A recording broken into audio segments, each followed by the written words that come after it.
Hey, Prime members, you can listen to Watch What Crappens ad-free on Amazon Music. Download the app today. Hey, I want to talk to you about Audible. Audible lets you enjoy all your audio entertainment in one app. You'll always find the best of what you love or something new to discover. Audible offers incredible selection of audiobooks across every genre, from bestsellers and new releases to celebrity memoirs, mysteries and thrillers, motivation, wellness, business. Look, my personal favorite is motivation, so I've always got my Audible app fired up. Right now, I'm reading The Plot. Although by this reading, I should say I'm listening to it on Audible. The Audible app makes it easy to listen anytime, anywhere, while traveling, working out, walking, doing chores. You decide. Try Audible free for 30 days. Visit audible.com/crappens or text crappens to 500-500. That's audible.com/crappens or text crappens to 500-500. Even the Rich is a podcast from Wondery that tells the jaw-dropping stories about the tumultuous lives of the world's elite. From the greatest family dynasties to pop culture superstars. Listen to Even the Rich on Amazon Music or wherever you get your podcasts.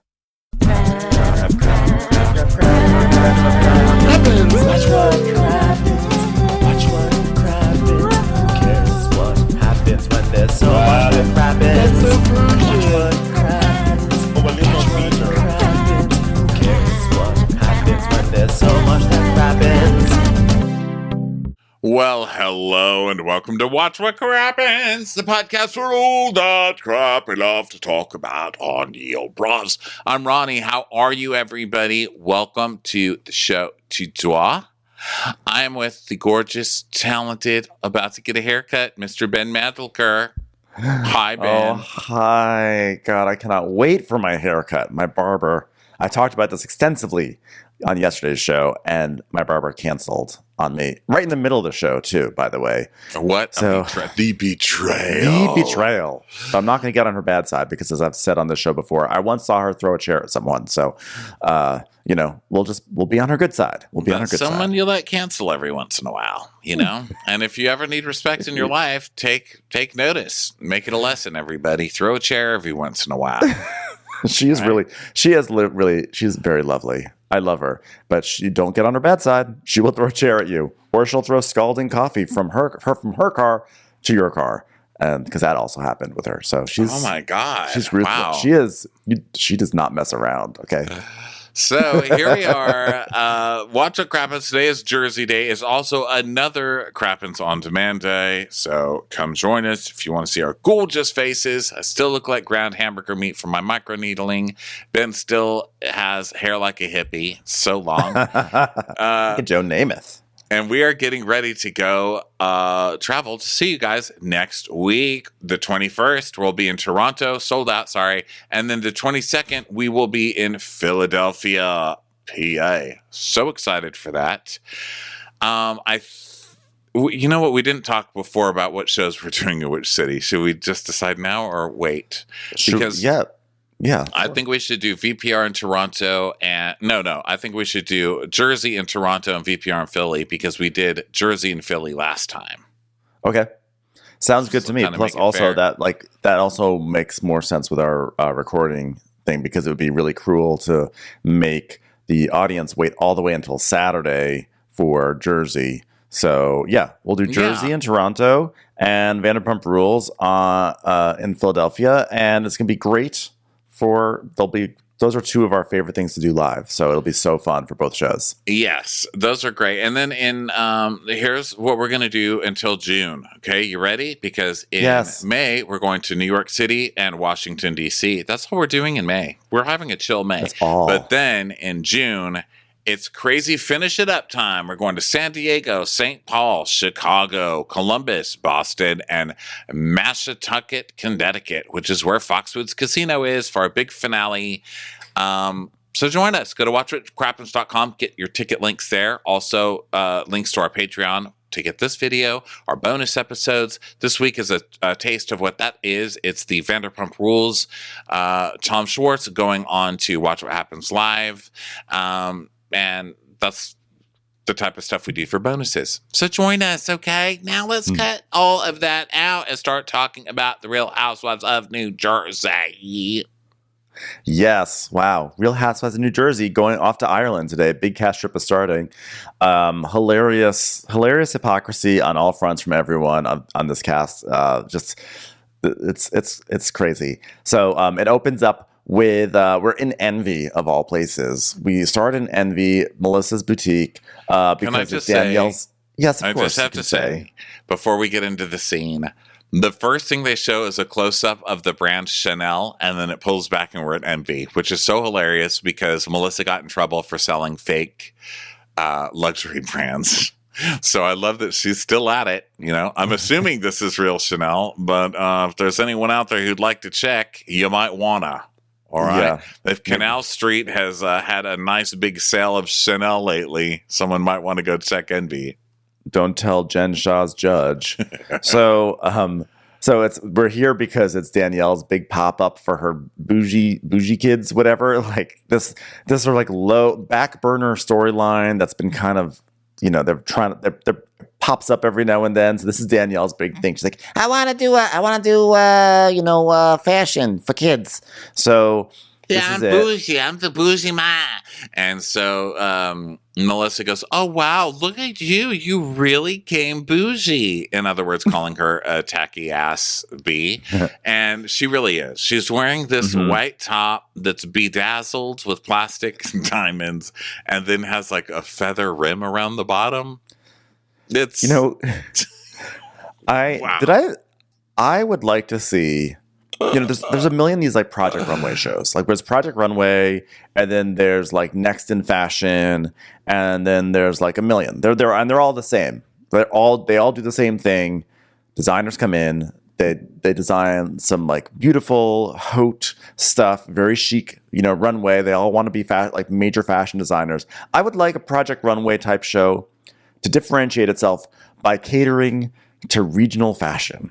And I want there's someone who's big, one challenge is designed for the Danielles of the world. What is she going to wear when she has a pop-up at Envy, and everyone has to make shitty, crazy sequence things, Maybe one challenge is you have to design for Orange County, like strange cutouts and and weird colors, I don't know because people just have such different tastes wherever you go. It's like you can't just go tell people how they're going to dress. I mean, like Texas loves its gigantic truck stops. Like we just love them. We love a Walmart-sized truck stop, I don't know why. Wisconsin loves fucking cheese. They'll put it on. They'll put it in anything. I mean, you can't just say Jersey just loves terrible fashion. They love it. Yeah, and I'm just saying, you know what? For these fashion shows, if one wants to separate itself from the pack, don't focus on making fashion that you hope to get into Vogue. Focus on fashion you hope to get into Envy. And I would love to see what comes out of these designers heads. Yeah. Well, whoever's doing the shopping at Envy, wow. So Danielle's like, after the coffee reading, it's just nice to come into a little area situation. Melissa's been so good to it. We know you're carrying her water. Okay. We know Danielle. You love Melissa. So she's standing in front of a purse on a shelf that says wifey. This fucking show. And Melissa's like, wow, this is really amazing stuff. Oh, I love this jacket you got here. And there's a jacket that's this green. It's sequined green. It's sort of like a different lighting or how you touch it has a different look to it. And then on its elbow pads are evil eyes in the Angie K style from Salt Lake City. You know how Angie K was really trying to push the evil eye thing? Yes. It's all over this thing. I was like, okay, you guys clearly went to the same manufacturer that's preying on reality stars right now. It's a hoodie with seeing eyes on the elbows. What is that? It's I see ya. I see yas. Oh yeah, I see ya. I see ya. I see ya. You better watch your ass, bitch. People always talk about the evil eye. What you don't know is about the evil elbow, okay? It's not the people's elbow, it's the evil elbow. Okay, look out. Look out. Do you smell what Danielle is cooking, huh? So Melissa obviously thinks this is ugly as shit. Melissa kind of shares our feelings, right? Because she's like, wow, you really did come bougie. And now she says, stop. Who are you selling this to? Who's the audience for this? Exactly.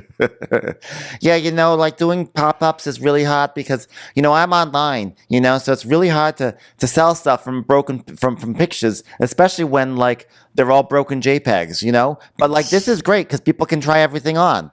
It's hard to say what it looks like, what it feels like, like how are you going to sell stuff online? It's like, I know. God, Amazon, poor things. It just struggling right along over there. And I like when Melissa said, oh, so who's your audience for this? She goes, oh, yeah, I kept one for myself. And you know what I love on Jersey when the ladies have like little events like this is when all their non-famous friends come because they're all like, okay, Marissa, guess what? Danielle's having a pop-up. It's going to be filmed. It's going to be on TV. Okay, let's do our hair. Okay, put on your best over-the-shoulder look, and we're going. Okay, it's going to be our moment. And then they stand there in the background. They just stare right into the camera, and they just smile like, be cool, Marissa. Be cool. Be cool. I think the camera's on me. Be cool. Okay. So proud of you, Danielle. So proud. Oh, my God. Was that good? Do you think I'll get on camera? Yeah, totally.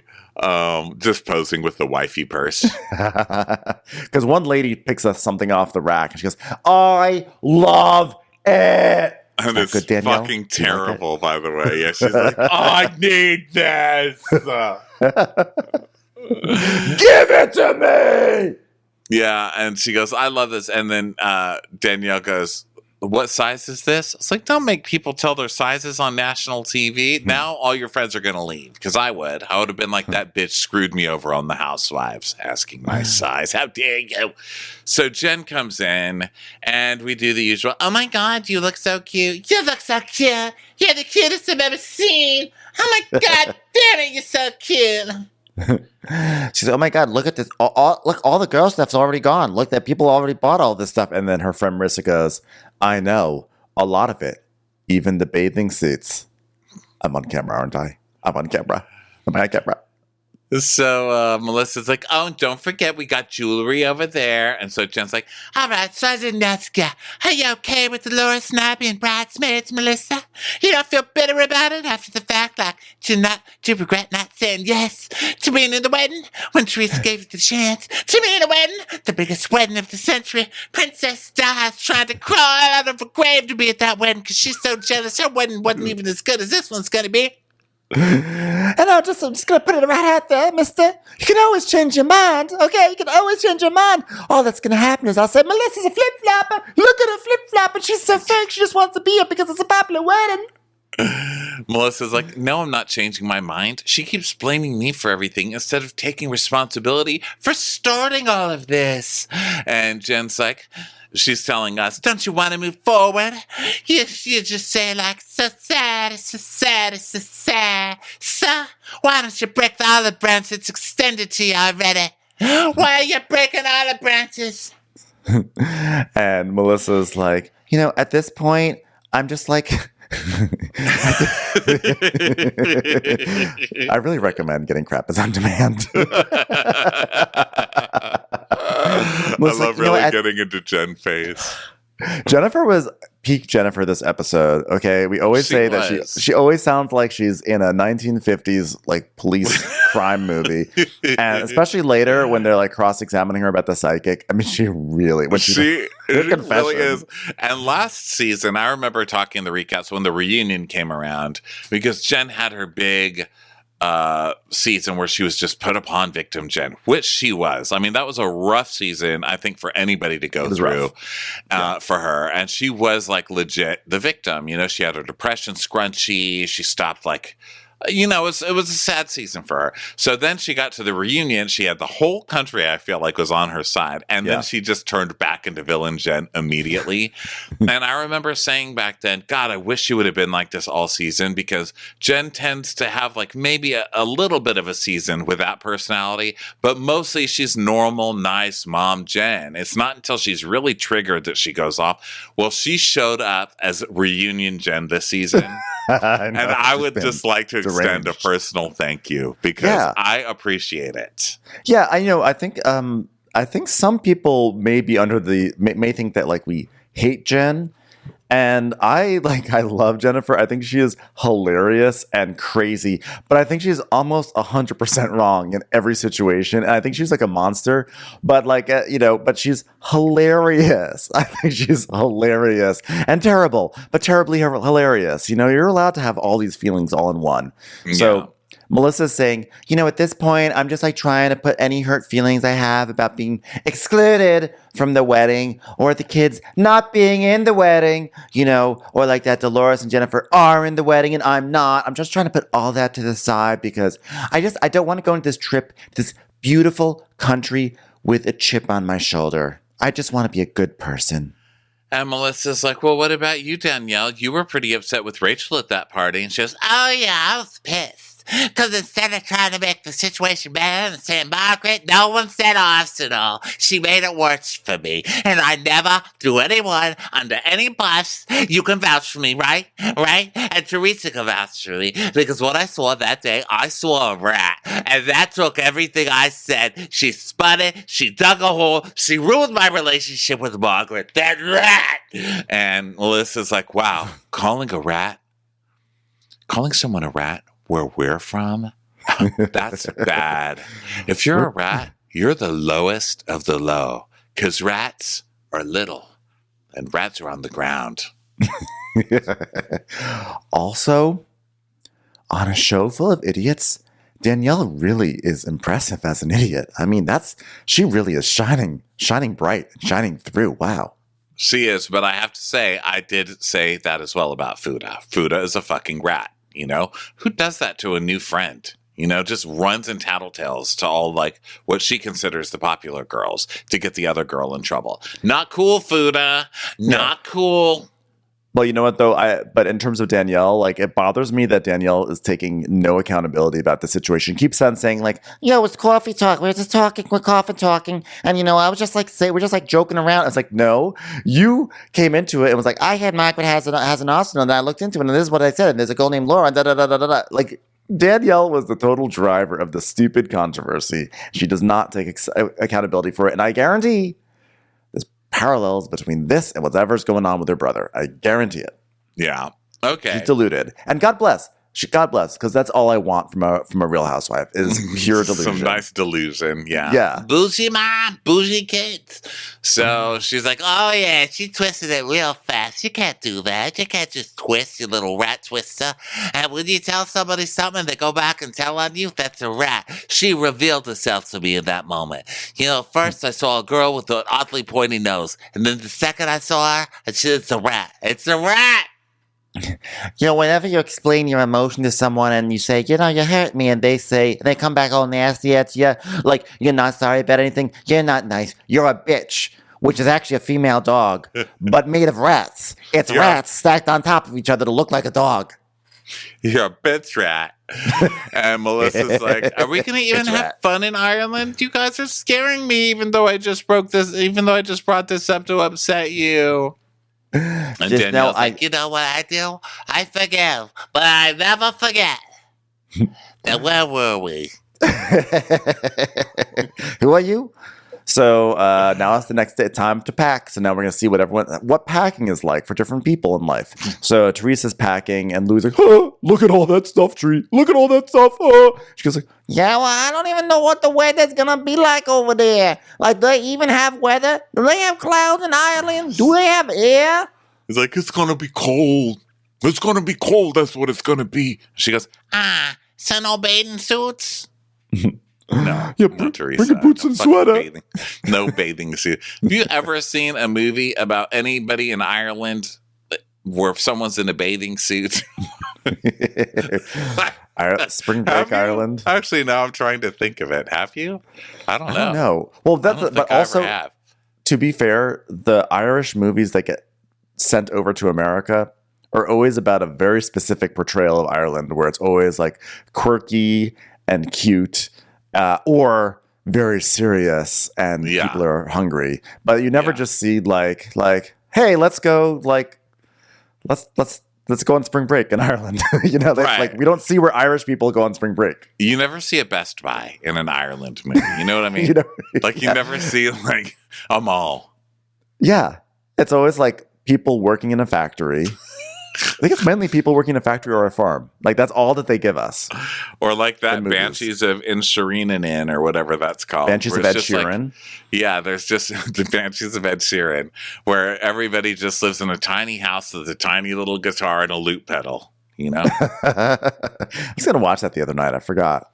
But yeah, I feel like that's all that we get served is the Banshees of Inisherin. Yeah. Insurance. Banshees of Insurance. So, I got a call from Jake at State Farm. I'm leaving this town. I'm leaving this town for good. So Marge is packing. She's like, oh my God, I love this outfit. I love this. This is very Ireland. Do you like it? And she's just talking to her dog. And then Rachel's packing. Okay, can I just say Fuda's house? I know it sounds like I'm attacking Fuda. I'm really, like, I don't care, but her house is really ugly. She's got portholes in her house like Long John Silver's have, or like Red Lobster's have, you know, to try and make it look like a boat. Like porthole windows. And John Fuda's just watching her, and he's wearing a t-shirt that says Jersey State of Grind, which I was like, do the Fudos have another business where they just like grind sausage meat? Oh, yes. Hey. Update. Last week, yes, I was saying I don't think that any of these businesses are real because we talked about her small businesses last week. And actually, we found out that no one really knows about most of these businesses, but the tile factory is a real thing, or the tile stores, and they have a lot of them. And that Rachel Fuda is actually her maiden name, and he took her last name because they wanted the fame of the tile shops. Yeah, that's what everyone was telling us online. So you know what they say about the tile shop. Come for the tiles, stay for the concierge services and parking. Stay for the hoery and a decent parallel parking shop. All right. It's time for a commercial. It's time for a Crappens commercial. Scammers are best known for living the high life, globetrotting on private jets, dining at 5-star restaurants, and driving 6-figure sports cars. That is, until their house of cards collapses and they're forced to trade it all in for handcuffs and an orange jumpsuit. Scamfluencers is a podcast from Wondery, hosted by Sarah Hagee and Sachi Cole, that tells the unbelievable true stories behind some of the world's most infamous scams, swindlers, and con artists. Scamfluencers has covered jaw-dropping scandals, from Ponzi schemes to a fake Saudi prince to a sexual predator masquerading as a wholesome yoga guru. These scammers cost their victims hundreds of millions of dollars and immeasurable emotional anguish. So how does our culture allow them to thrive? Each story on Scamfluencers will take you along the twists and turns, the impact on victims, and what's left when the facade falls away. Follow Scamfluencers wherever you get your podcasts. You can listen ad-free on the Amazon Music or Wondery app.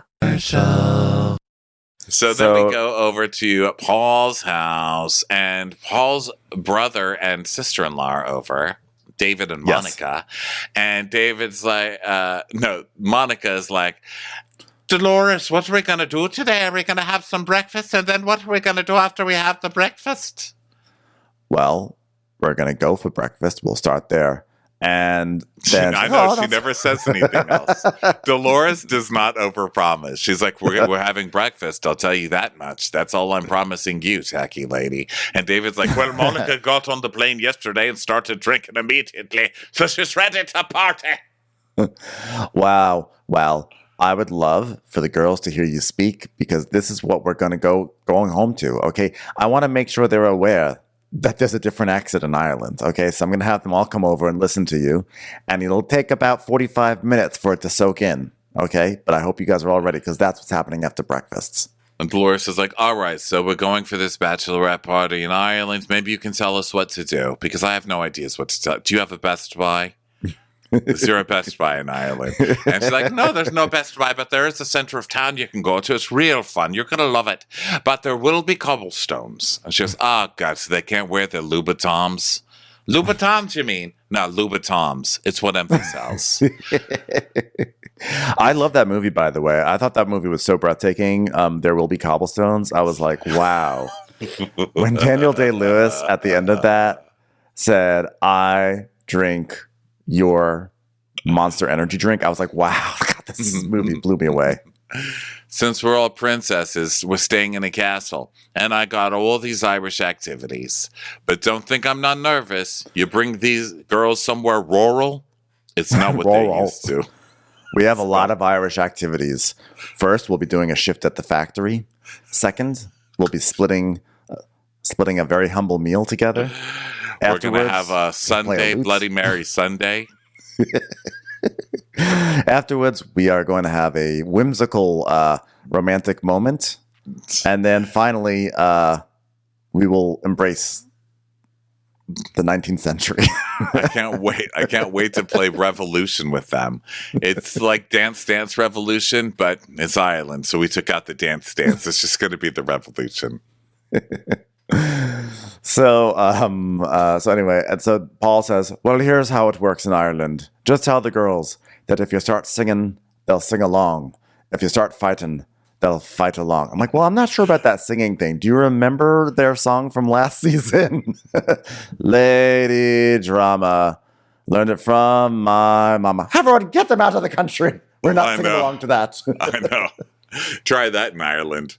And he's like, they'll fight along too, though. So remember that. When you pick a fight, make sure all the glasses are off the table. And Monica's like, you know what you should ask for? The plastic cups. I'll tell you, I've never on Real Housewives of Dallas, actually. God, that was cancelled before its time, wasn't it? I'll tell you, I once went to an Enya concert and a fight broke out in the front row, and Enya herself took her bass player's guitar and slammed it over the head of someone. We literally, everyone fights, even Enya. You know what's so funny? There was a fight at the Enya concert, and the person who got hit over the head said, ha, ha, ha, and Enya turned it into a whole song. Ha, ha, ha, sail away, you know the one. I was there. Have you ever been to an Enya concert in Ireland? Everyone just goes, ah, at the same time. It's magical. We can't stop singing along.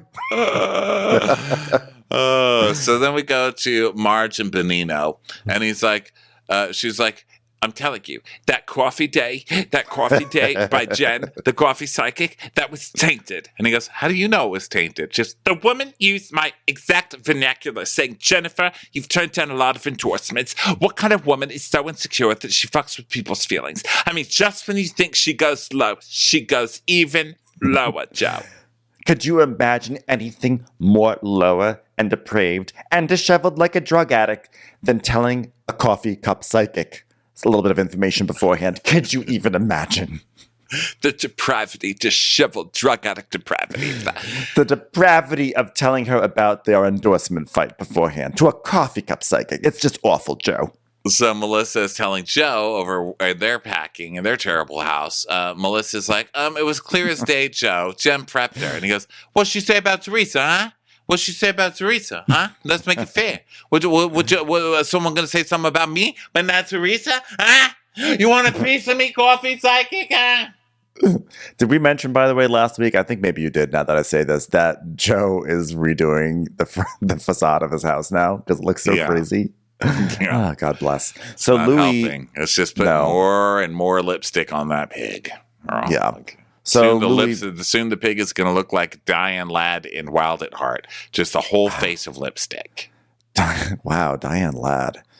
Wow, do you remember that part? Ronnie. No, I never saw it. It's because there was a scene in Wild at Heart where she goes so crazy that she takes lipstick and she just puts it all over her face. Oh, no. I'm just saying, like, it was harsh. I didn't think when we started this recap that we were going to be invoking Diane Ladd, but, like, here it is. So, but you know what? If the shoe fits, if the lad fits, this is a podcast of current references, and everybody knows it. Okay? Yeah. So Louis, he's like, you know what? Things didn't end well at the shore. I mean, the push and pull with your brother, it's absolutely impossible to talk with him without his theatrical anger. I mean, it's very unhealthy and I'm just drained. This guy talking about theatrical anger. How about also theatrical compassion, too? No. How about that? And Teresa's like, babe, I don't want you to be stressed out anymore over this, all right? And he's like, I'm over it. And she's like, I just don't have the energy for it. He's like wilting flower. He's had to put too much energy into Joe Gorga. Yeah, and she's like, he's taking a hard beating. He lost money, and I'm trying to put myself in his shoes. Like, What if this happened with his sister and me? And she's like, I'm just trying to go into this with good spirits, good vibes, you know? And he's like, don't give it any of your power, like towards the darkness. Don't put any power towards darkness. And when you see them, let them know my last words were, I tried. So then we go over to Bill and Jen, and Bill is in his favorite spot with his arm over the bed couch. He loves that, a little bench. He loves a bed bench. So Jen's like, Hey, so I think that Teresa's treading very lightly because the wedding's just around the corner, baby. And you know, I just want to do something fun with and festive with the girls. Like, I don't know, maybe we could all throw rocks at Margaret. I don't know, something fun like that. We could have a stoning party. Get stoned together before Margaret can get stoned, and we'll throw the rocks.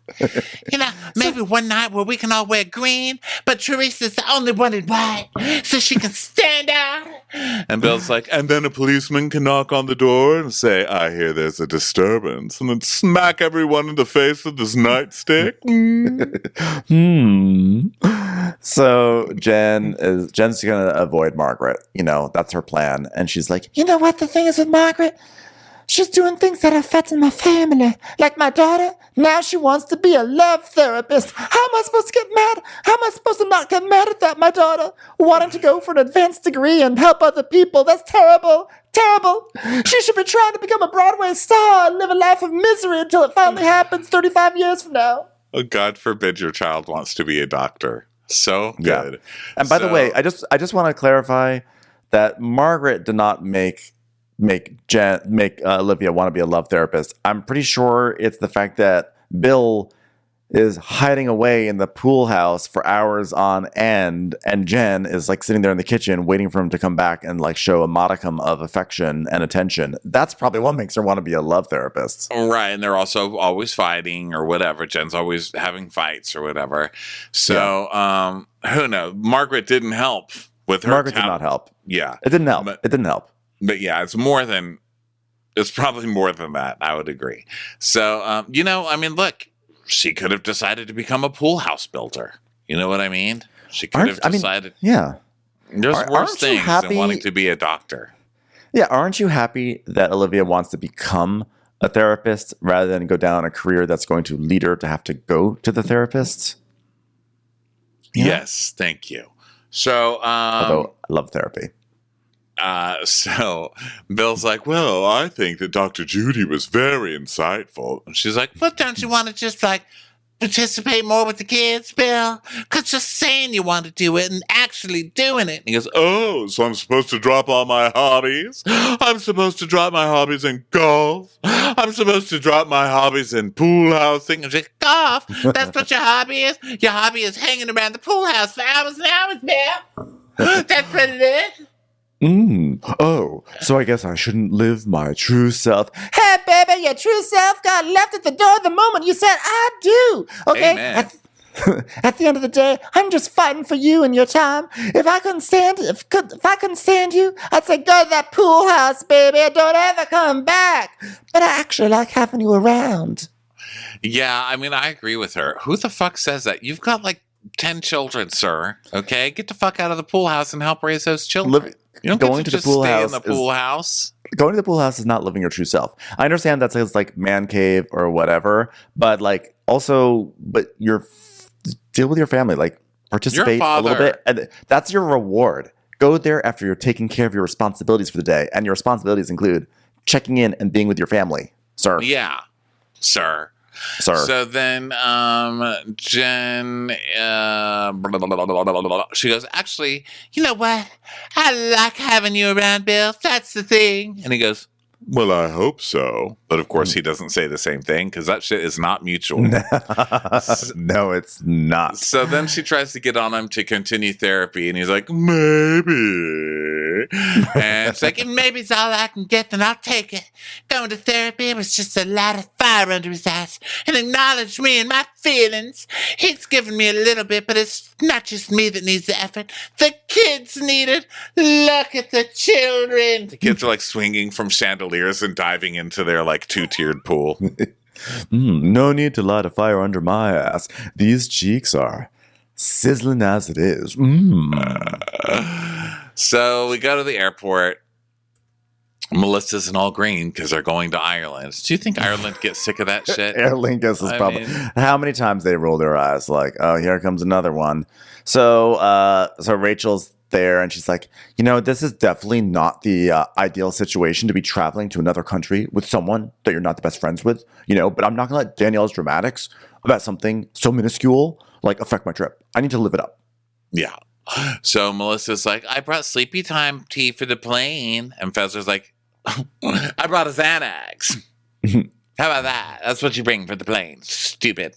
So then Jen comes in and Marge is standing right there. And Marge is just like, I don't even care about Jennifer, all right? I'm just going to ignore her. It's a big castle. I'm sure there's a dungeon they can put her in or something. That's for you, Joan. That was for you. That was dungeon humor for Joan. Dungeons and Dragons out in I'm bringing the dragon. You bring the dungeon. Come on. That was a critical hit on comedy. So then they all get on the plane. Danielle is acting like she's never been on an airplane before. She's like kicking her feet up and everything. Oh my God, they got drinks on here? And what, they got pretzels too? Like, what's going on? This is crazy. I never seen anything like this. This is the good life. This is the bougie life right here. Oh, poor thing in Coach. Poor thing. Bless her heart. They didn't show anybody else in Coach, did they? Just Danielle sitting all alone. She's confused. So now they're in Ireland. They land in Ireland and they're excited. Danielle's like, I've never been to Ireland before. I'm sort of expecting green pastures. I don't know. I'm like, no shit, you haven't been to Ireland before. So they step on the Sprinter van and they're all just like excited, driving through the countryside, looking at the beautiful green grass. And Dolores goes, oh, look at this van. There's snacks and drinks. Ladies, are we so excited? We're going to be staying in a 400-year-old castle. And then we get Melissa's typical basic, oh my God, is it haunted? I'm so scared. There's so many haunted castles in Ireland. I'm just a girl. I'm scared of the dark. I'm scared of ghosts. I always think my dad is going to be like, hey, doll, I got to talk to you. And I don't want to see it. It's like, wow, you took that one a little far. You wouldn't even want to see your dad? Jeez. I know. So then Dolores is like, okay, everyone. So since I always give up my big room on these trips, I'm going to take the nice room. And if you want to see me, I will be walking from the living room to the kitchen to the nice room and then back to the kitchen again. Thank you, everyone. Oh, and Teresa gets a big one, too. Yeah, listen, since Teresa's both been married before and also been to a big house, she's going to get the other big room. So who can even remember the last time we were all together outside the country? And someone's like, Jamaica. And then Melissa's like, Danielle's like, we were in Staten Island. We were in Staten Island, remember? For my daughter's birthday. That's a different country, right? So Melissa's like, Jen should roast us again. And then we see in 2019, Jen imitating Marge. Teresa, you're hilarious. I can't, by the way.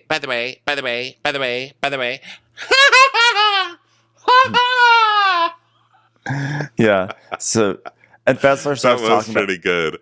And then it shows Marge laughing just like that as she was doing it. Yeah. So then Fessler is saying that she's going to roast everyone and that she went to acting school at some point, but then she became a talent agent. And so Mark was like, oh, a talent agent. So how many people did you sleep with? And she goes, oh, well, James Gandolfini. And that's a fact. That's a fact. And Melissa's like, you had sex with James Gandolfini? And she's like, oh, yeah, where have you been? Yeah, of course. I had James Gandolfini. James Gandolfini was in me. Okay, everyone? James Gandolfini. And so they all start asking her all these questions. So she tells us the story. She's like, I met James Gandolfini before The Sopranos. I was obsessed with him. He actually took me to a S&M bar. It was crazy. And we hung out and we drank and we went back to his apartment and we fucked.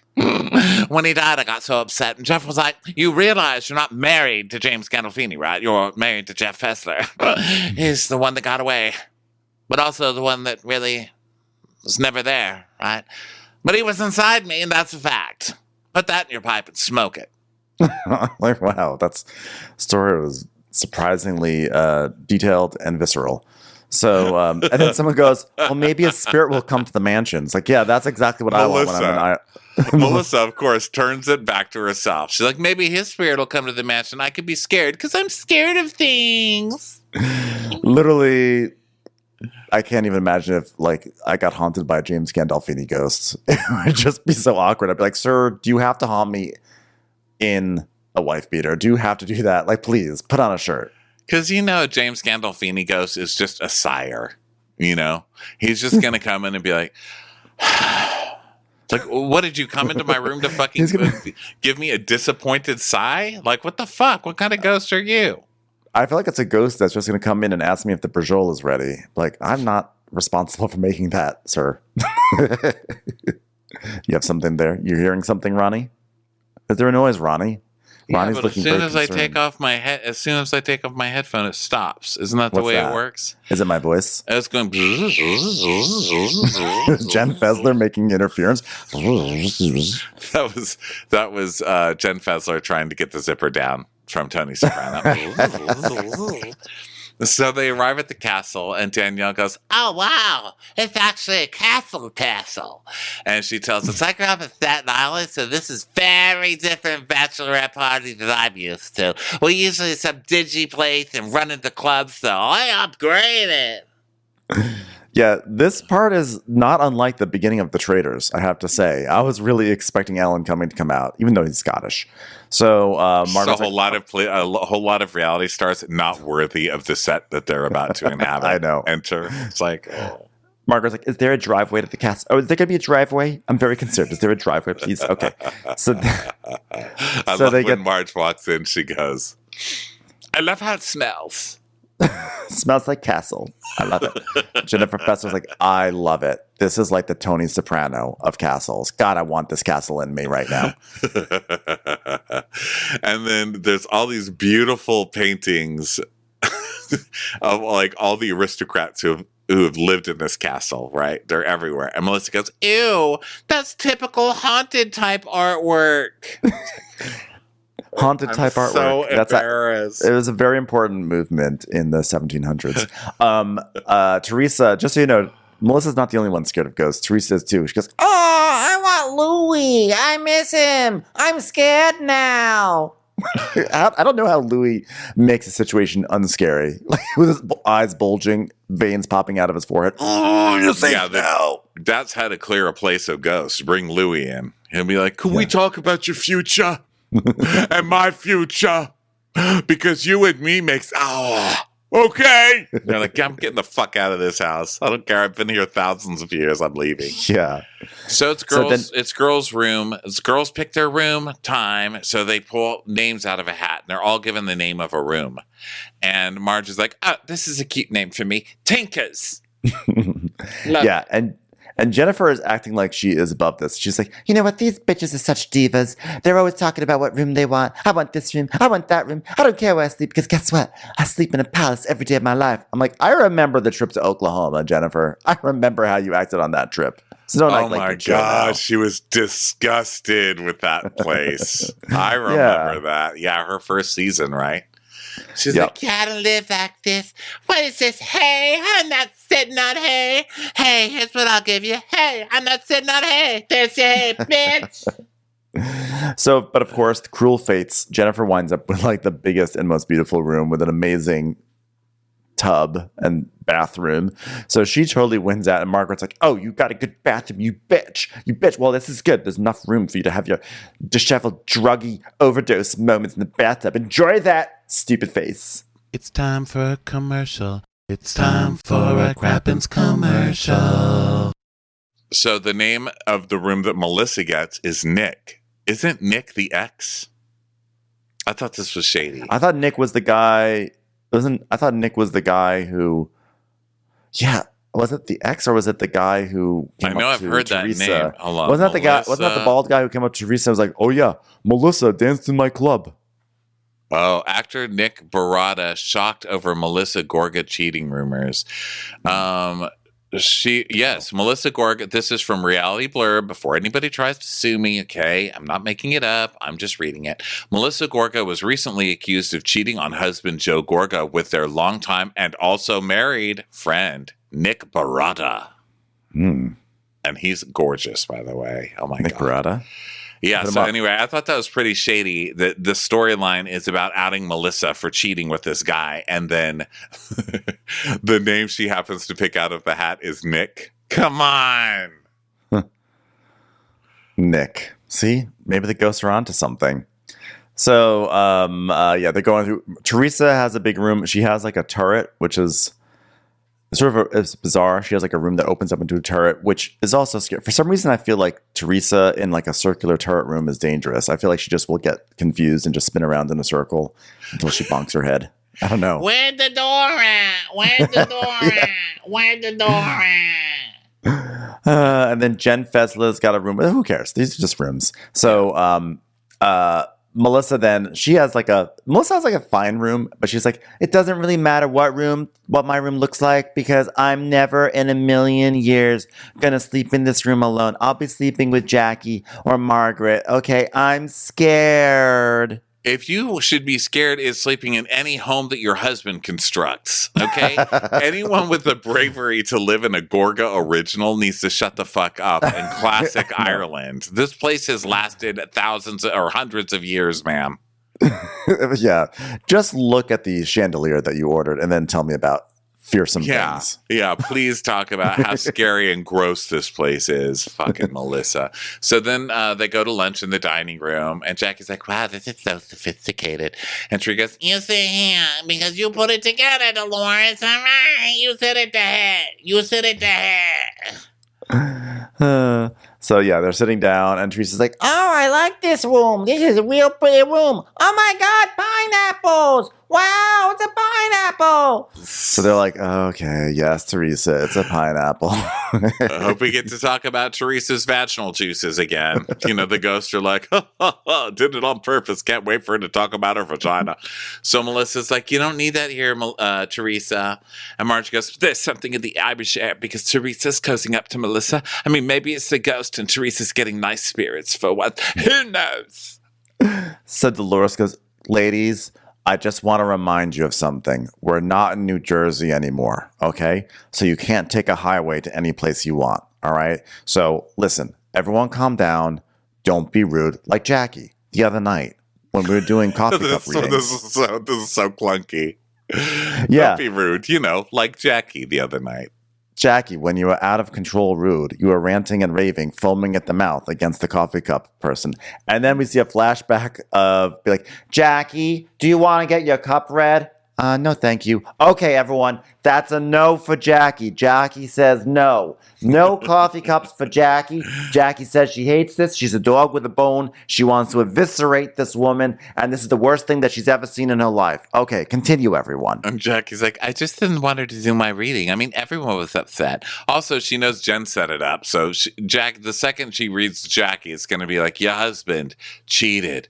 Blowjob, Jim. That's what I'm seeing here. Yeah. 24-hour fitness, blowjob. Yep. So Margaret's like, that was analogies. Your husband doing coke and anal G's in the 24-hour fitness. So Margaret's like, that was Jennifer's fault. That's why she didn't do it, because it was Jennifer's fault. And Jennifer goes, how is that my fault? Because you witness tampered. I did not witness tamper. Okay, it wasn't even that time of the month. No, not witness tampon. It was a tamper, idiot. By the way, she knew all of the answers ahead of time. And Fester's like, every single answer, she knew it. And Jen's like, but how would I even tell her all of that? How would I do it? Prove it. And Rachel's like, you see how this looks weird, right? Like, it looks like it was manipulated, right?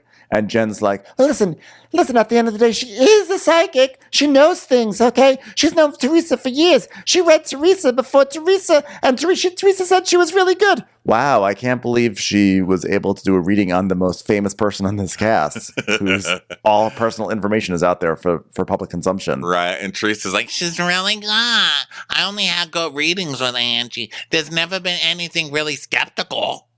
What? I mean, I like that she's trying. I like that she's hearing words and trying them in sentences. Yeah.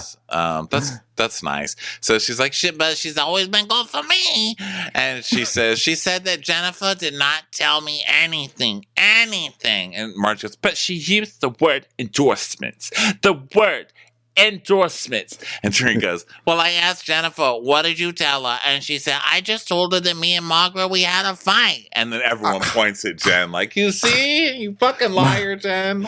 Margaret's like, I cannot believe you ruined the sanctity of the coffee cup reading by doing that. You told Angie first about that? Are you ridiculous? And Jen goes, well, no, listen, mister. Okay, listen. Okay. I'll tell you everything you need to know. I had to call her to make sure she had everything. And then she was ready, And then she started making a little joke like, am I going into the lion's den? And I said, no, we're totally fine. And then I just said, well, me and Margaret, we had a thing and we're not getting along very well and whatever. And that was it. I swear, that was it. Please, don't hurt me, mister. And Margaret's just shrugging like, there it is, And Jen goes, whatever. And she tells us, I gave her a call the night before to make sure she had enough coffee cups. And of course, we got into a little conversation. And when she said the word endorsement, I was like, shit, did I tell her that? I was like, you fucking... This is literally out of a 1950s crime movie. Like, she just got busted. She's just like, she's narking. Funny. She's narking on the crime boss right now. The cops are pressing in like, where's the money, broad? Where's the money? I swear I don't know anything. Okay, maybe I spoke to them the night before. Maybe I told them we had an argument. That things might get a little dicey, but that's all I said. I don't know where the money is. Oh, yeah? Well, guess what? You tainted the witness, okay? The evidence is right there. Just wait. The jury listens to all the evidence before they make the decision, FYI. She goes, yeah, but you're not allowed to call the jury the night before, dum-dum. The proof was in the pudding all along. She used my exact vernacular, okay? When you go to Tenafly, what do they say? Advertisements? No, they say endorsements. That was my exact vernacular. And you know what? No one would ever know that. And your expert witness, Teresa, outs you? Hello? You are voted guilty, shithead. And Jen's like, listen. It just gets so, the way she just throws in that curse right at the end, like shithead, she's like, you know what? I'm gonna add some sizzle to this one. Shithead. Just fucking had it. It's so funny. And Jen's like, listen, sometimes I talk a lot. It was 10 o'clock at night, everybody. She goes, oh, so you could have possibly told her these things and now you have no recollection of it, right? And there's a big long pause. And Jen goes, that could be true. That could be true. It could be. I still love that they are fighting over the purity of this bullshit situation with the coffee cup reading. So then Dolores goes, well, Jennifer, we'll all accept that. Ruling in favor of the defense. Margaret, you get 35 biscuits. Congratulations. Oh my God. So funny. So then she goes, but you know what, I swear, one thing that we did not talk about Laura. I was shocked when she said that. I'm just saying, I wouldn't have told her. And there was a lot of shit that I said, but that L, she said a lot of things, and I never will repeat whatever that L said. Never, ever, ever. No, my lips are sealed for the rest of the episode. I'm not going to say nothing no matter how much anybody begs me, baby. L. And so the drama music starts playing, and Marge is like, you did repeat it, and you said stuff to Melissa already. She goes, well, I'm just telling her to look out. She goes, for what? Just for stuff that L said. Because she said a lot of crazy stuff about you, and I was telling her, just be aware. You are spreading untruths. Not spreading. It is. Listen, and Rachel goes, we don't even know the legitimacy of what she's saying to you. And Jackie goes, she's the most incredible person. This is just absolutely ridiculous. And Danielle's like, I like that Jen goes, you know what? It's not spreading untruths. It's telling people what someone said about you. So then Danielle's like, well, what is she saying? Why don't you just come out and say it already? And Jen's like, no, I can't. She said things I would never repeat. I swear to God, I'll never ever say it. Not under duress. It doesn't matter what you do to me. I'll never speak. I'll never let it out. Well, ever since this girl's named Laura came up, I'm like, what does she say? Because I know there's something big that they're not telling me. Every time Jen brings up this girl's name, I see a rise in Margaret. And what do they know that we don't know? And this is true because Marge does start shutting up a lot more in this section. Mm-hmm. And so Danielle's like, come on, tell us. And Marge just has her hands in the air like, I can't with her. And Jen's like, there's things I won't say. I'm just telling you to look out. And so Melissa looks really uncomfortable. Like she already knows what's coming. I think Melissa already knows what's coming. When do you think this was shot? Probably in the summer, maybe. I don't know. But Jennifer, this is like June, this news July? from Reality Blurb that I just read you, Guy, about Nick was from August 2022. So when was Teresa's wedding? Because they kept saying it's 2 weeks away.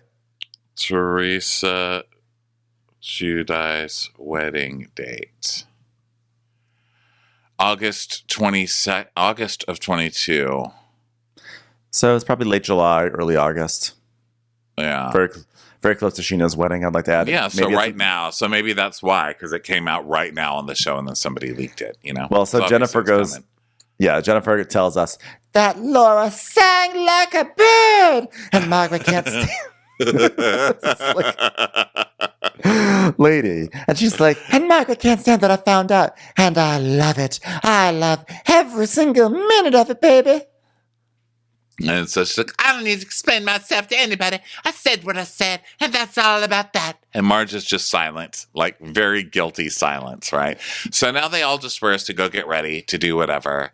And Jen just I don't goes, think it's guilty Whatever. silence.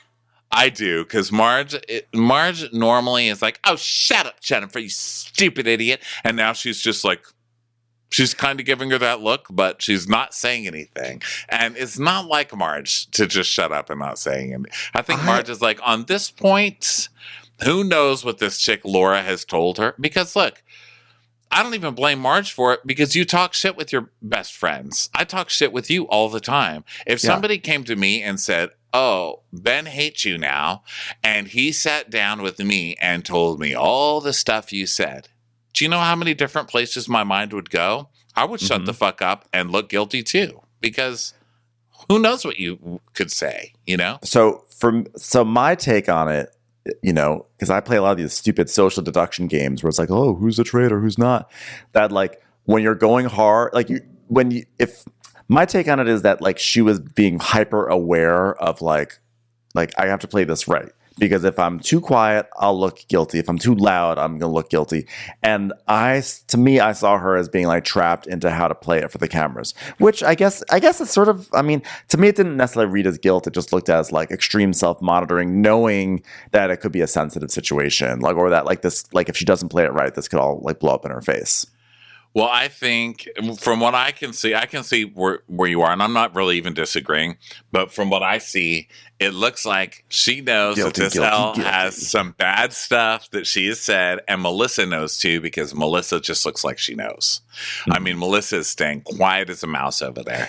I will say it is interesting because normally Marge would be the type that say, just say it then. Just say, I don't care because I know what I said and I know what I didn't say. It is a little surprising that Marge did not do that because that seems like a very Marge thing to do.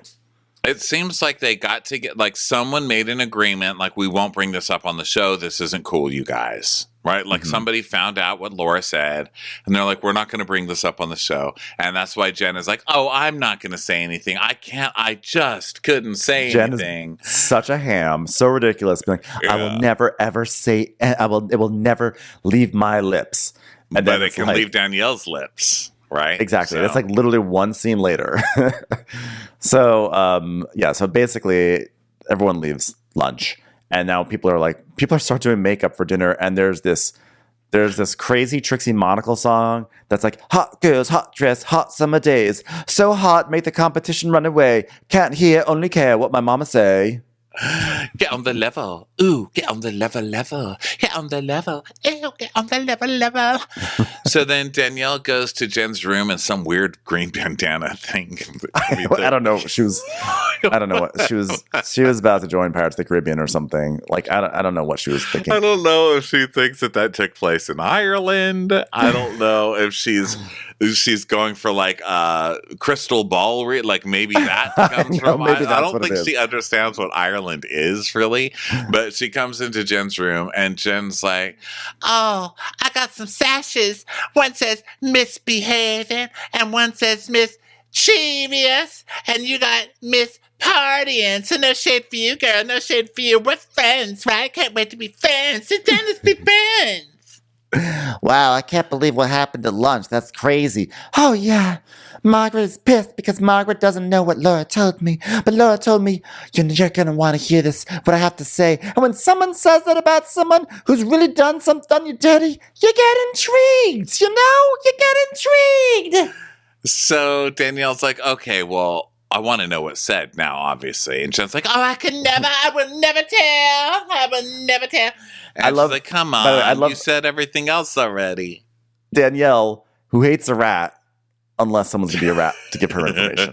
Yes, of course. So Jen's like, oh, it's just petty stuff, but here's the thing. It's a family involved, and something similar was done to me last year, and it did end up being true, so I don't want to be a hypocrite and end up doing something to somebody that's almost extremely similar to what was done to me. I was like, you are doing that, and thank you for reminding the audience of what a fucking hypocrite you are by doing it. I know. So Danielle's like, she's like, so is it about someone in our French group? How many words? 3 words? Okay, first syllables. How many syllables? Okay, is it a movie? Okay, it's a song. Well, sounds like Forge. I'm the Forge, and also first syllable is like Happy Mill. Yes. Second syllable is on HBO. Insecure. The star of that. Issa. Issa. Okay, yeah, I think I'm getting something. It has to do with Jackie, right? No, come on, listen to the words and the syllables. She made me and Teresa swear on our lives we wouldn't say anything. She goes, oh, it must be Melissa then. She goes, well, I guess since you got it out of me. So she's like, well, what is it? You gotta tell me now. This is a bomb. This is a bomb. So Jen's like, well, Laura was telling me that Marge told her some rumor that came from some guy that worked with him. I'm like, well, that's believable, you know? This already sounds like it's an ironclad case. That's it. So basically, this dude opened the back seat of the car and saw Melissa in the back seat with a guy. And the person that claimed to see it says they were making out. So that's basically, a bomb. What a bomb, Jen. By the way, it's also Margaret telling this to Laura. Just Margaret being like, oh my God, this person, can you believe this is what they said? They said they open up a car door and this is what they see. Like, I don't think that this is really, this is not a smoking gun of anything. This is literally Margaret heard a rumor and told it to her then best friend. The best friend who then, after Margaret said to Melissa, like, hey, you know what? Like, if Joe, like, listen, don't worry. Joe's mad at you. Listen, you can get any ball player that you want. So, like, you're beautiful. And then this Laura goes off and starts saying, Margaret is trying to set her up with a baseball player right now. So, I don't know. I take this all with a big grain of salt. Well, also, Marge told her some rumor that came from some guy that worked with them. So, this is the chauffeur opening the back door? I mean, what is it? Is it like an Uber driver opening the back door? Who is it? I don't know, but either way, so Danielle, I believe Melissa would be making out with this fucking guy, Nick. I mean, this guy is amazingly hot. I still need to see the photo of Nick. Okay, but what's his last name again? Oh, here, I'll send it to you. Okay. I'll send you. It was on a different page. Okay, hold on, let me get it. Nick. I'm excited. Oh, this is on demand, right? So I can show this. Yeah, just show it. Everybody. Show the audience. The alleged person in the car. Yeah, I mean, who fucking knows? Is he going to be hotter or less hot than the pool guy? Tony the pool guy. Tony the pool guy was pretty hot. This guy's younger. So let me go to present. Let me go to, I mean, if you're into that sort of thing.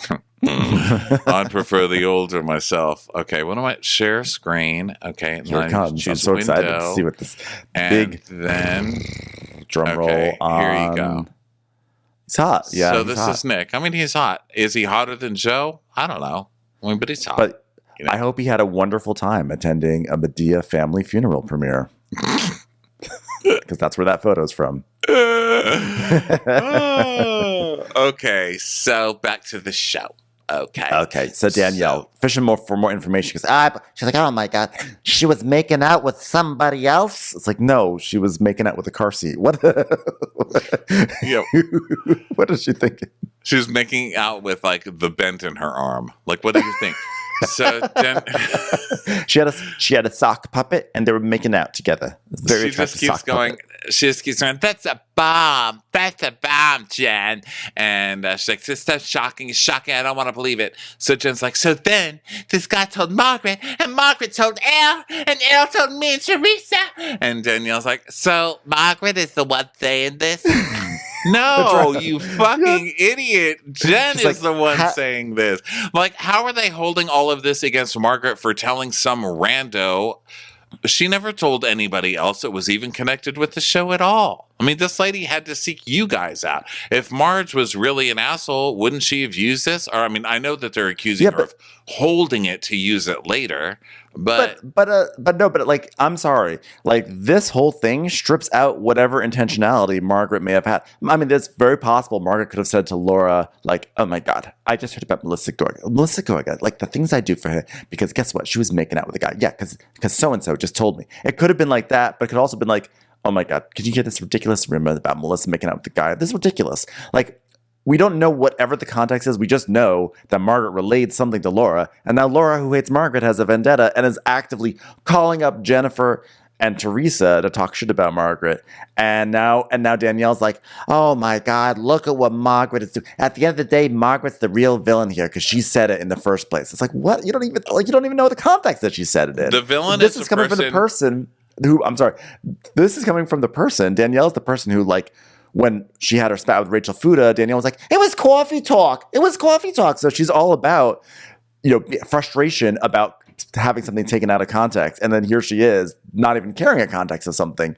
It's just hilarious. Yeah, and she goes, oh, so much does have an arsenal. Listen, a lot of people have arsenals. It's not the fact that you stockpile weapons and ammunition. It's if you go on a rampage killing people. That's the crime. It's not owning the weapons. But also, why are you asking for this hot goss? It's for your arsenal. So she can fucking use it. Yeah, against Marge, she doesn't like. So she's getting information to use against Marge. I mean, these people are so hypocritical. It's hilarious. I think, listen, Marge has done a lot of wrong things, I think last season especially. But this is not one of them. You're accusing somebody of keeping a secret for one of their good friends. That's not a crime. Marge heard something. She did not bring it to television or anyone involved with this television show. Yeah. To me, that's a really good friend on Housewives. That's very rare. Where is Danielle's hatred of rats when it comes to Laura? Laura is actually the biggest rat here at the moment. Yes.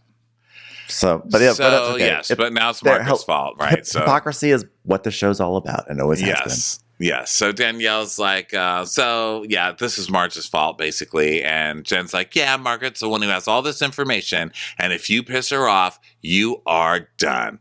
And but Jen, even then, it's not even that you just pissed her off. You called her mom a slut. You called her a slut after she was talking about sexual assault or sexual abuse stories in the workplace, sexual harassment in the workplace.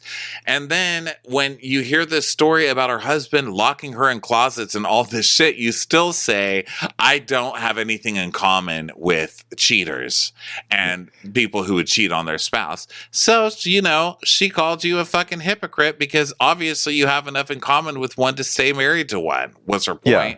It was made in a terrible way and at the absolute wrong time. But to act like you're not playing dirty is just silly. Well, that's Jennifer's whole thing is that she projects. Like, whatever she's doing wrong, she tries to, like, make it be like, you're doing it. So she's here sitting here saying that, like, oh, yeah, Margaret has an arsenal, too. Like, she has information on all of us. I'm like, Jennifer, for the past 2 or 3 seasons, literally everything about you has been about like, so someone called me up. So I just called because I was interested. Can't you be curious? I called up Frank to find out about the rumors. Is it so wrong? I just want to know some information. You were literally information gathering this entire, for 2 years now. And then you're going to be like, Margaret. Oh, God, Margaret has an arsenal. Yeah, because she's not even accusing Margaret of digging for the information.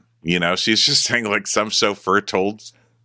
She's like, Margaret has the audacity to dig for information and then not tell people about it.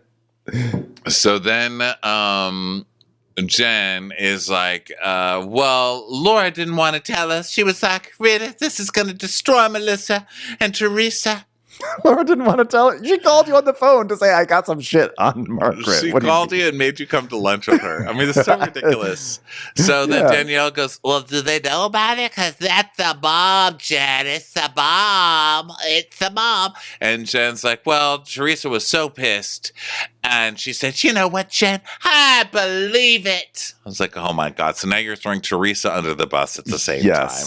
So Danielle's like, oh, my God. Is this the reason why she was put in the wedding? Could it be another reason? Is this why? And Jen's like, so now look at Danielle trying to figure out the reason someone won't speak to their sister-in-law. Isn't that crazy? Isn't that Ronnie. Crazy? You fucking hypocrite, Danielle. You fit right in on this show. But also, I don't know if that timeline works out because Teresa talked to Laura. It seemed like it was fairly recent at the beginning of shooting, but the reunion was at least like a month prior to that. So I don't know. Something is not adding up on that timeline. I think Melissa was already excluded and her mom was already excluded before this Laura situation. So that doesn't make sense to me. Well, yeah, Teresa's hated Melissa forever. So Jen's like, and she, you know what? She makes me sick. She makes me sick. That's what Teresa said. And Danielle goes, it's a bomb. That's a bomb. And she just keeps saying that. And so Danielle says, oh, yeah, I kind of knew it. I knew it had to do with Melissa. I just didn't know the magnitude. And Jen's like, please don't say anything. Yeah, no, sorry. Continue. She's like, I'm not touching that with a 10-foot pole. That was a 10-foot pole, I ain't. And then she does this whole thing of like, oh, man, I wish I never had asked in the first place. You know what? Oh, God, I wish I never knew because now I'm in the middle of it. It's like, well, see, here's what you got to do sometimes in life. You got to think before you do things. And it solves a lot of issues. It really fixes a lot of things up. Yeah. So then they're getting ready to go out, and Tree checks in with Louie. She's like, I just wanted to show you my outfit. Oh, it looks beautiful. And then, and now they're doing shots. Jen and Danielle are doing shots because it's going to be bachelorette party time now. Yeah, and Marge is like, they start talking about all their own bachelorette parties, and Danielle did like the quintessential bachelor party, like penis straws, penis cups, the hoo-haws were out everywhere, and Marge is like, I did not have a bachelorette party, but my entire life has been a bachelorette party. I slept with enough men, it's fine. It makes me actually like literally sad that these women never had Batch Boss at these times, and I'm like, if you only had Batch Boss, you could have had Avery Singer curating your bachelor party. You know what? It's hard to even remember a time before Batch Boss. It's hard to believe that people were actually able to plan their own bachelorette parties before Batch Boss, starring Avery Singer. So Teresa's like, well, my first bachelorette party, we went to see male strippers in Long Island, and it was all right. I mean, I guess it was no Channing Tatum things. Channing Tetons, Chinese Tamar Braxton. That would have been better. So then they do shots, and they load into the van to go do this, and they go to Cafe and Sen, like La Seine. And so, I love that they went to like a French themed place in Ireland. So they are there and fest. So they're there. Chicken wings. I think that was really the only requirement. Somewhere that serves wings. By the way, I also just want to point out something that I thought was funny. So, Teresa's wearing white. She's wearing this white. She looks sort of like a swan, like a swan that just got into a fight, and like a swan that just like went to Envy and then like got caught stealing and got into a fight on the way up. A swan that thought it was going to settle in for an afternoon on the water, but actually went into a car wash by accident. It's like, whoa. But I just liked that she's wearing white, and everyone was supposed to wear green, but Jackie wore a green top but white pants, and I was like, "Ooh, I bet that pissed off Teresa, those white pants." Oh yeah, well, really glad I stopped the whole podcast to tell this thing about the pants. Guys, you wore white pants. Just want to stop and let everyone know. Well, those are little clues you got to look out for because Jackie and Melissa Teresa's never done. If Teresa doesn't like you, she's never, ever fucking done with you, right? Yeah. So then Danielle's like, Oh, hey, does anyone send naughty pics to the men when they're away? Anybody do that? and Fester goes, ew. And she goes, why ew? And Food is like, it's been 6 years. Like, it looks exactly the same. Jen Fester's like, yeah, I send naughty pictures to Jeff, real dirty pictures. Well, just pictures of like Crusade stuff. Be like, you want to get this for the kitchen? It turns him on so much. So Danielle comes up with this wacky scheme. She's like, Hold on, I got an idea. Hey, I could send a pic to your husband, Melissa. Well, even though if it wasn't you, let's test them. Because I'm going to send a picture up right here, just right this part of my boob, and then you can see if he recognizes it, and I'll go. and Melissa's like, oh my God, he answered me, you guys. And he goes, who's that? She's all right, that's a good man. And then she tells us, Yeah, now all this stuff I know, I'm like, Joe knows what a puppies look like. So we're all good on the home front then. Nothing was proven, and this was, I didn't understand this. For a moment, it sounded like Danielle was saying, hey, I'll take a nude pic of myself and we'll send it to Joe and see what he has to say. I was like, what? This plan seems terrible. I don't know what, I don't understand it. She just took a picture of a freckle on her boob, and Melissa doesn't have freckles on her boobs. I don't know what it proved, but wow. Also, this is a bachelorette party, so you're supposed to be doing that to Teresa, not Melissa. Like, what a random... I know. She's just picking out random people. Like, not very subtle, Danielle. Hey, how crazy is it that we're in another country right now? 2 weeks before my wedding. 2 weeks, and you believe I'm getting married. Really? I was not aware. So what were you doing? I was just going to pretend like someone was singing Enya elsewhere in the bar. I'm singing along. But out of context, I'm just going, ha. Look, we're in another country now. Am I right, Ireland? Ha, ha, ha.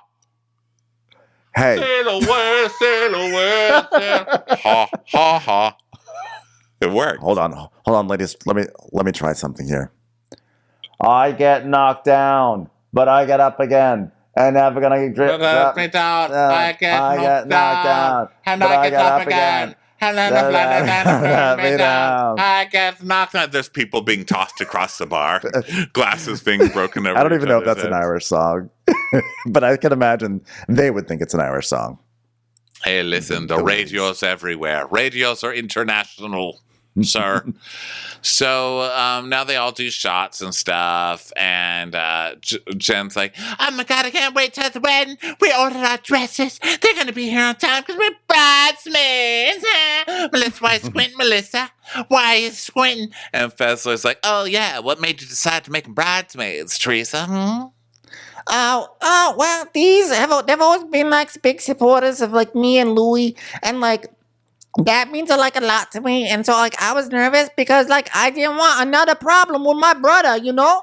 And so Melissa's like, well, why would he make it a big deal? I mean, you picked other friends too. And she's like, Well, I didn't want to hear another thing like you know about your mom, and like if he would have just told me, I would have been like, oh my God, yes, oh my God, thank you for telling me, oh my God. Melissa's like, yeah, but when he told you, you didn't say that. You said that there's a history. By the way, Melissa is wearing not one crucifix necklace, not two crucifix necklaces. She's wearing a triple crucifix. She's wearing 3 separate necklaces with like the biggest victim ever. Okay. So here she comes out with this, but you said you had a history. And Teresa's like, yeah, but that was back in the day. She goes, oh, but so you didn't forget her. You had a history. She goes, no, not your mom, not with your mom. And Jen's like, yeah, but Melissa, you're an obligation. That's why you're invited in the first place. Okay, Jennifer. Okay. All right. You think it's like obligation? Is that what you're saying? Obligation? You just tainted your own word. Okay, you better back that one up. Back it up. And Teresa goes, Teresa's like, I don't need help, Jennifer. All right, I don't need help. And Marge tells us, bad when Teresa says that. Yeah, she's like, Teresa has closer friends that she's known forever. She put Jennifer in as an obligation, so shut up. So Melissa's like, yeah, we're family, so maybe stop talking, Jen, because you're not helping. And she's like, I'm not talking for her. I'm talking for Teresa. Yeah, but I am. I'm sort of using words for her. Yeah, sure. So Teresa's like, I can handle myself. Okay, look, I'm not perfect. I do make mistakes, even though they're your fault. And I didn't even think. Like, I thought if you invite one person, you have to invite everybody and your mom. Like, I invited everyone's moms here, and I wish my brother would have just told me hey, you invited everyone's moms. So if you leave out one mom who's actually kind of in your family and was friends with your dad, that would be hurtful. I just wish you would have told me. I wish you would have told me. You didn't tell me nothing. She's so full of shit. Melissa's so full of shit. I'm so fucking sick of this. My God, I'm sick of it. So they keep just fighting. And then Fuda, they just keep repeating themselves. And Fuda's like, my sister-in-law's mother is invited to everything. So Donna Marco not being invited is problem number one.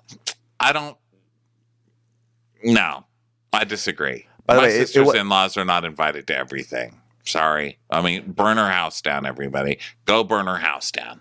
Wow. I mean, to be fair, Rachel's sister-in-law's mother is at that table with them. So she really means it. She's invited to everything. I was like, wow. Joyce, welcome. No, I don't know. I don't think it's crazy. I don't think it's crazy to feel slighted that Donna was not invited. I think either. I'm just sick of hearing it. I'm commenting more on Fuda chiming in really than this whole thing. I don't know. I think that but Melissa's family has always been bitches to Teresa. Those sisters are awful, awful fucking women to Teresa. I mean, I read you all the tweets and all that stuff. We've gone through all that stuff. Yeah, we've gone through it. So but they're terrible. I've watched the christening recently and they were terrible in that. So I don't blame Teresa for not wanting to bother with those people, especially when she's not friendly with Joe and Melissa. I mean, their last reunion was a fucking disaster. But here's the thing. Okay. You either you do the whole love family first. You either do that and when you say it, you mean it, you go all the way through. Or when confronted with the situation, you say, honestly, I know she was good to my father, but you know what? Your family has been mean to me, and it's just I'm just not gonna have her at the wedding. You don't say, oh, well, I would have had her at the wedding if my brother would have told me. No, you don't do that. So that's where Rachel, I think, is correct, because Rachel's being she's adding fuel to the fire. So Margaret's like, Joe is hurt, and Teresa's like, well, my brother could have called me. Why didn't he call me? I would have all been resolved. Which is funny because I don't believe Teresa ever calls Joe when she's upset, unless she's on camera and Louis they can't communicate. They don't communicate. They're terrible, and they learned it from fucking No, who we've seen screaming and yelling at the christening from the very beginning. So it's just a whole cycle of toxicity. And so Dolores is like, I get it. Listen, call, then you say, what the fuck? But you don't call, then you can't run your mouth. Okay. And Teresa's like, yeah, I'm the coolest sister, but then you gotta try and make me look bad. You throw me under the bus. I never throw him under the bus. And Melissa goes, oh, okay, you never throw him under the bus, huh? Even though she literally just spent 5 minutes saying, if he only had called me, but I don't throw him under the bus. So then so now it's just more he's fighting, he's not a good brother to me. No, he's not a good brother. You're not a good sister to him. He's not a good brother. Making it a happy time. Make it a happy time for me. It's my happy time of my life. My brother. My sister. My brother. My sister. My brother. So Jackie's like, okay, listen, I don't want to fight tonight. Let's stop fighting. And Melissa's like, I'm trying to stop, and she's not stopping. Well, neither are you. Okay. And Teresa's like, well, I wasn't the one who brought it up. Fessler did. Your friend. Blame your friend. Blame your friend for bringing it up. Actually, it was Jennifer who started talking about the wedding dress, the bridal dresses, and Fessler said asked a question about it. So then Melissa's like, there's zero accountability when it comes to Teresa. Zero. And so Melissa goes, you know what? This dinner's for you. I don't want to talk about negative things. I only want to talk about positive things. So let's not talk about the wedding. Let's not talk about my chandelier. Only positive, fun things. So Marge is like, all right, you know what we should do? We're in Ireland. So we should do some limericks. And Jackie's like, okay, I'll start. There once was a girl from Paramus who could be very friendly and amorous. Just bear in mind, if you ask her to find a psychic, she might go and scam us. I'm sorry I messed that up, but it was so good. I was like, wow, have you been planning that limerick or what? That was a good one. There once was a girl from Franklin Lakes. She often has incorrect takes. When you go to her house and say an analogy, she'll yell at you. I couldn't quite stick the landing on that one. Sorry, everyone.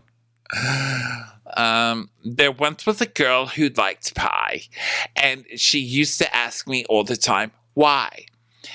And one time she called, and I went over and drawed, and it was Serena from Tenafly. That's all I know how to say. I don't really know what that meant.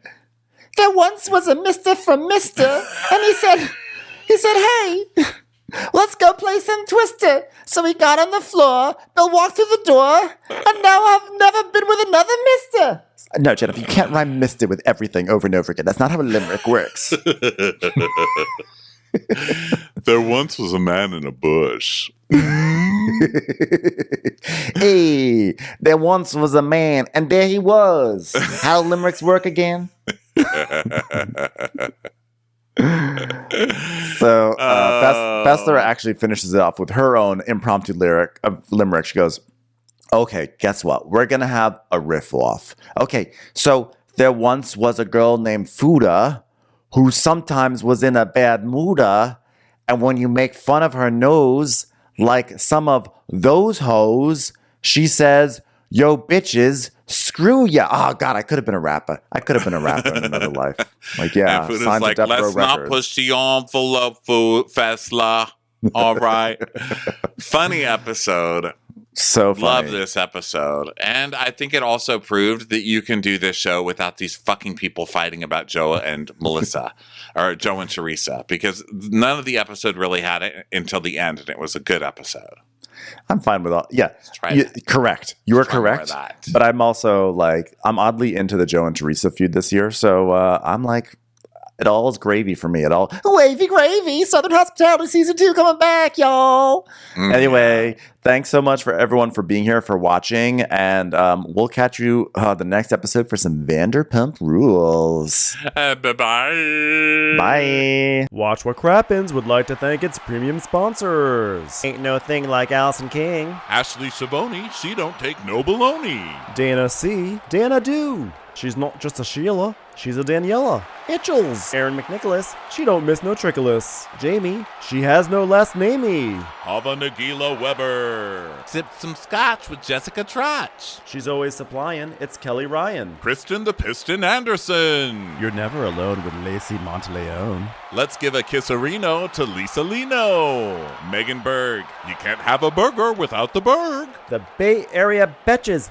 Betches. And our super premium sponsors. Somebody get us 10 cc's of Betsy MD. We're taking the gold with Brenda Silva. Let's get real with Caitlin O'Neill.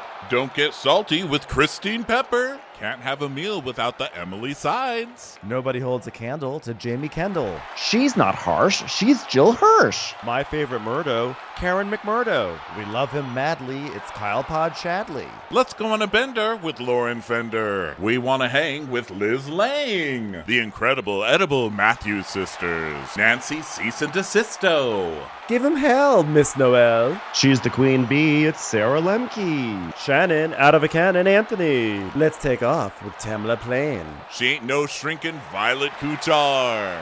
We love you guys.